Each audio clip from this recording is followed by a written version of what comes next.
My name's John Deppe. I've been involved with the AfriCanis since 2004. That was the first time I got exposed to this breed of dog. I've been involved with dogs itself for about 30 years. I have a diploma in dog behavior, canine ethology, and I train at a dog school, and I've been working at that dog school for many years, more than 20 years. And I was looking at a dog for my daughter who wanted to join me at that stage as a young kid at the dog school. And I, at the time, was doing some work with the Natural Cultural History Museum with Dr. Udo Kussel.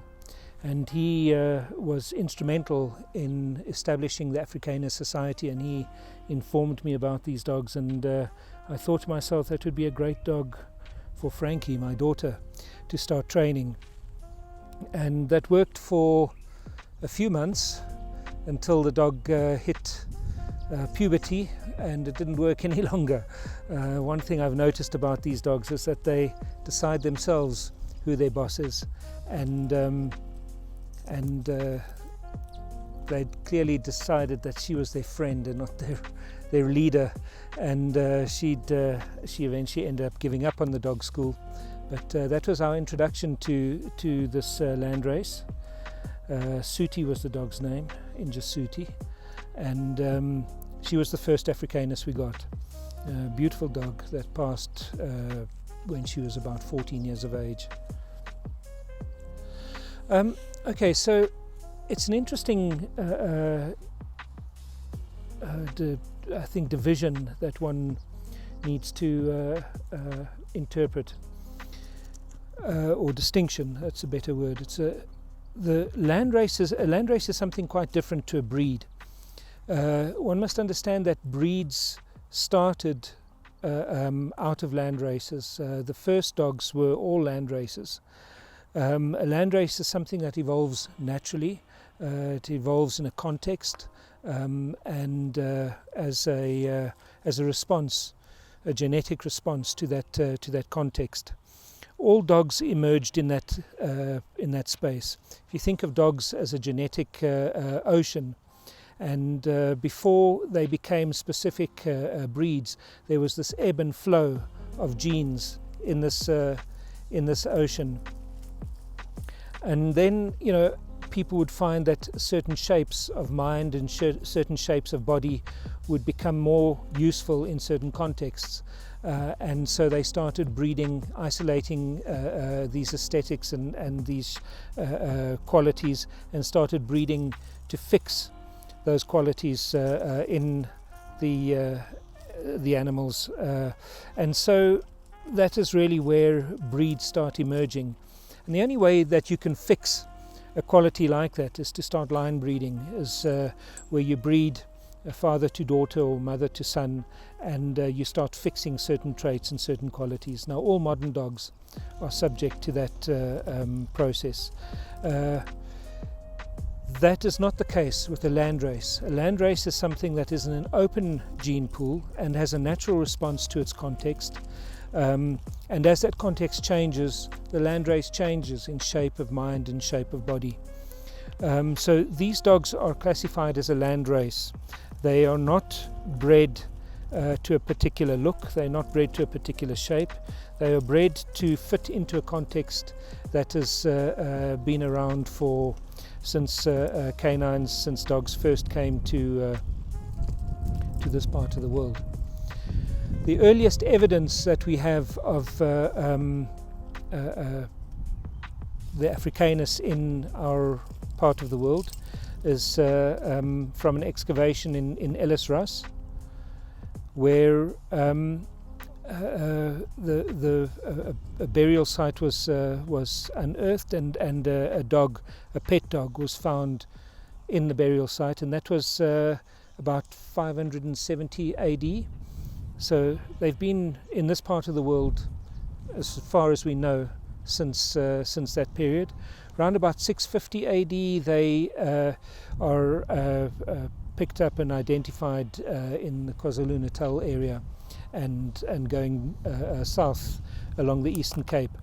So those are the sort of dates that we know the Africanus was found in this part of the world. That by far predates the emergence of breeds. The first breeds when you talk about a dog breed, the first breeds only exist from 1873.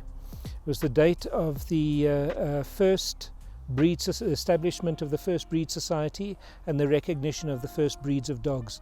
So you're looking at 1,500 years of development of this dog before breeds even emerged. So that is essentially what a landrace means when we talk of a landrace. We're talking of a dog that has evolved naturally in a context, that has not been interfered with by human interactions. And when we talk of a breed, we're talking of a type of dog, an aesthetic that is fixed by human intervention in a context to make it appear and present the way you want it to be presented. So when I was doing this work for the Natural Cultural History Museum with Dr. Udo Kusel, he was doing research together with the Galants on indigenous animals. They were, documenting indigenous sheep and the like at the time, and Dr. Kusel got very interested in the work that Johan and Edith Galant were doing with African dogs in KwaZulu-Natal.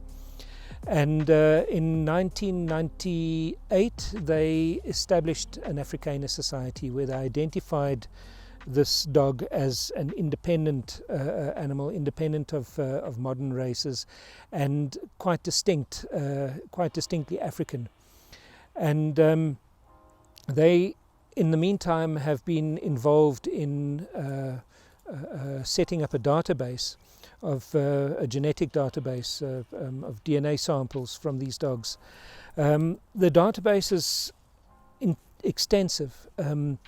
It's as far as I'm aware, it is up to about 7,000 samples that they have of genetic material from these dogs. They've got about 7,000 genetic samples of these dogs that they've managed to collect over the years, and that database is used for genetic studies, so much so it's even used to plot the migrations of people, where they identify the association between people and these dogs, and then knowing where these dogs' genes appear in indigenous animal sampling, they're able to identify how the movement of people happened across the continent as well.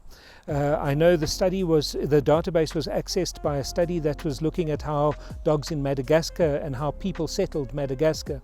And for a long time it was believed that the people on Madagascar came from the Far East, from Indonesian area, and were seafarers.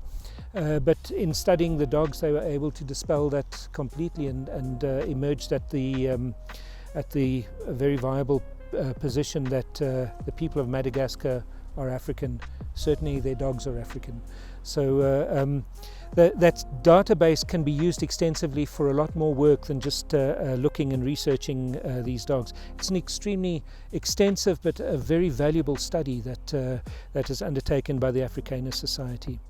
And one of the important values of the society is to maintain and develop such a database, particularly for conservation, but also for understanding our natural world and the history of our place and the way we've ended up occupying it.